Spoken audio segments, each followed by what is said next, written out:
نحمده ونصلي على رسوله الكريم اما بعد فاعوذ بالله من الشيطان الرجيم بسم الله الرحمن الرحيم رب اشرح لي صدري ويسر لي امري واحلل عقدة من لساني يفقهوا قولي.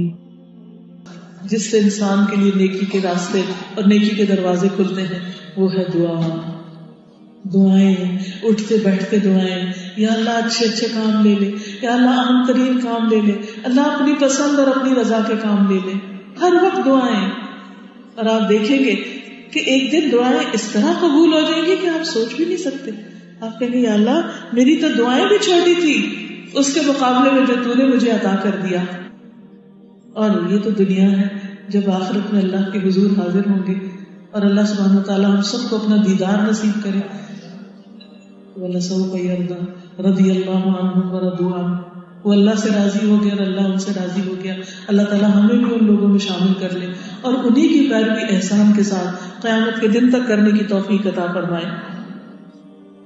جہاں تک دعا کا تعلق ہے تو اس دعا میں ہمیں دعا مانگنی کیا چاہیے؟ وہ دعا ہونی چاہیے کہ اللہ ہمیں نیکی کے کاموں کی توفیق عطا فرما. رب اوزعنی ان اشکر نعمتک التي انعمت علی وعلى والدی وان اعمل صالحا ترضاه واصلح لي في ذریتی انی تبت الیک وانی من المسلمین. سورۃ الاحقاف آیت 15. اے میرے رب مجھے توفیق دے کہ تیری ان نعمتوں کا شکر ادا کر سکوں جو تو نے مجھ پر اور میرے والدین پر کی ہیں، اور یہ کہ میں وہ نیک اعمال کر سکوں جو تجھے پسند ہو، اور میرے لیے میری اولاد میں اصلاح کر دے. بے شک میں تیری طرف رجوع کرتا ہوں اور بے شک میں مسلمانوں میں سے ہوں. اس دعا کو اپنا بہترین ساتھی بنا لیجئے اور اٹھتے بیٹھتے ہر وقت اس دعا کو پڑھیے، کیونکہ یہ بہترین دعاؤں میں سے ہے. اگلی آیت میں اولئک الذین، یہ وہ لوگ ہیں یعنی جو یہ دعائیں مانگتے ہیں، نتقبل عنہم احسن ما عملوا، ہم ان کے اچھے اچھے کاموں کو قبول کر لیں گے. جو یہ توفیق مانگتے ہیں انہیں توفیق بھی ملتی ہے اور پھر ان کے اعمال کی قبولیت ہوتی ہے. وَنَتَجَاوَزُ عَنْ سَيِّئَاتِهِمْ، اور ہم ان کی برائیوں سے، ان کی غلطیوں سے تجاوز کریں گے، ان کی غلطیوں کو بھی معاف فرما دیں گے. فی اصحاب الجنہ، جنت والوں میں شامل ہوں گے. وعد الصدق، سچا وعدہ ہے، پکا وعدہ ہے اللہ کا. الذی کانوا یوعدون، وہ جو وہ وعدہ دیے جاتے تھے. اللہ سے بڑھ کر اپنے وعدوں میں کون سچا ہو سکتا ہے؟ ومن اوفی بعہدہ من اللہ، اللہ سے بڑھ کے وعدے کون پکے کرتا ہے، کون وفا کرتا ہے، کون ان کو پورا کرتا ہے.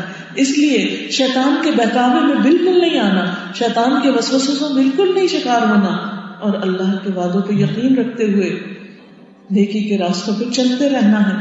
چاہے مشکل ہو، چاہے کانٹوں والے ہوں، چاہے اعتراضات ہوں، چاہے تنقیدیں ہوں، کچھ بھی ہو، لیکن اللہ کا راستہ نہیں چھوڑنا.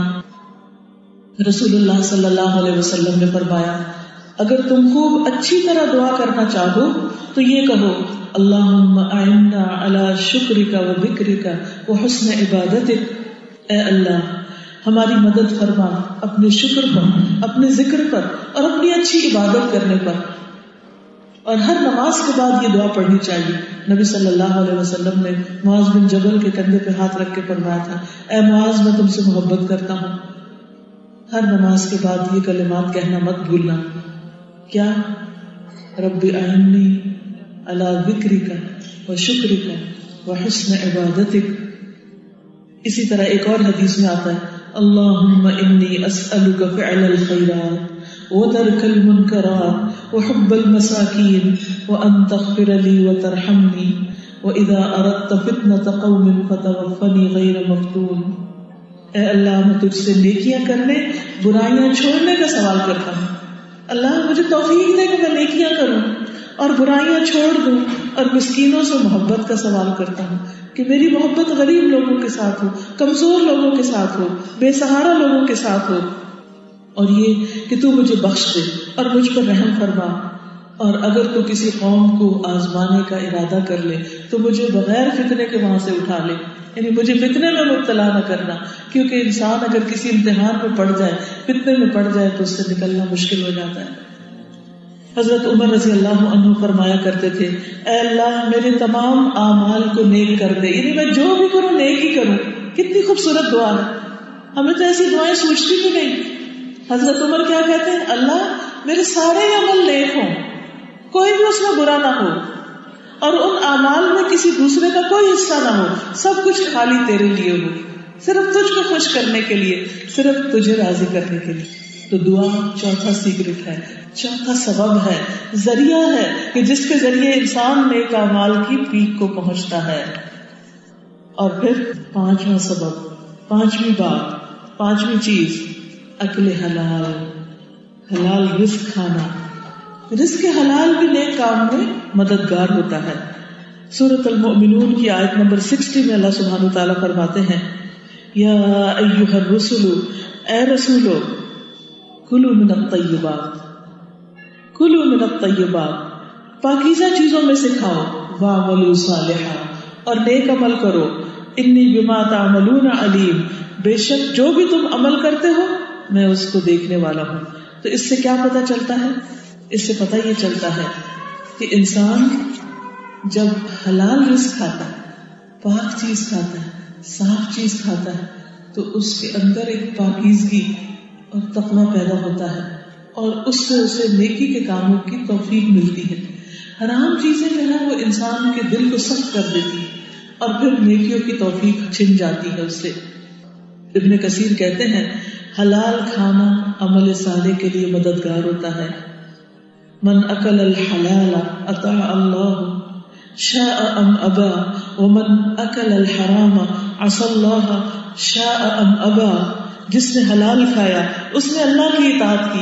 حلال کھانا بھی اللہ کی فرما برداری ہے، یہ بھی نیکی کا کام ہے. کھانا رہے ہوتے ہیں لیکن عبادت کر رہے ہوتے ہیں. اور ایسا کرنے والا خواہ چاہے یا نہ چاہے، یعنی حلال کھانے والا خود بخود نیکی کی طرف گامزن ہو جاتا ہے، اور حرام کھانے والا برائی کی طرف مائل ہو جاتا ہے. تو رزق حرام جو ہے یہ بڑی خرابیوں کا پیش خیمہ ہوتا ہے. تو انسان جو کام کرے دیکھ بھال کے کرے کہ اس میں حرام نہ ہو، اور اگر پتہ چل جائے تو اس کو چھوڑ دے. اللہ اس کے عوض اور زیادہ بہتر رزق اس کو عطا کرے گا. اس لیے اگر کبھی دل سخت ہو، نماز کو دل نہ چاہے، کسی کو کچھ دینے کو دل نہ چاہے، نیک کاموں کو دل نہ چاہے، تو سوچے کہ کہیں میرا لقمہ تو شک والا نہیں، کہیں اس میں تو نہیں کوئی خرابی، کہیں ایسا تو نہیں کہ میں کوئی حرام چیز کھا رہا ہوں، کوئی نشہ یا کوئی ویسے جو بالذات حرام ہے، یا آمدنی یا کمائی میں کوئی چیز حرام ہے کہ محنت تو کر رہے ہیں لیکن جو ذریعہ ہے، جو طریقہ ہے وہ حلال نہیں، کوئی سود ہے، کوئی جادوگری سے کمائی کی ہوئی ہے، یا پھر کوئی چوری چکاری ہے، یا کسی کا حق مارا ہوا ہے، یا کسی کی زمین پہ قبضہ کیا ہوا ہے، یا کسی کو دھوکہ دے کے مال کمایا جا رہا ہے کہ دیا کچھ جا رہا ہے لیا کچھ جا رہا ہے. یہ ساری چیزیں چیک کرنے کی ہیں. یا یہ کہ کسی کی چیز میرے پاس اور میں اس کو اس کی اجازت کے بغیر ہی استعمال کر رہی ہوں. تو اپنے سورس آف انکم اور وٹ ایور یو ایٹ اس کے اوپر ضرور نظر رکھیں. تو انشاءاللہ جب وہ حلال کا ہوگا تو نیکیاں، جیسے ہوتا ہے نا میٹھے چشمے سے پانی بہتا جاتا ہے، ایسے ہی آپ کے اندر سے نیکی اور خیر اور بھلائی پھوٹتی چلی جائے گی. ہر لمحہ آپ کو نیکی کی توفیق ہوتی چلی جائے گی.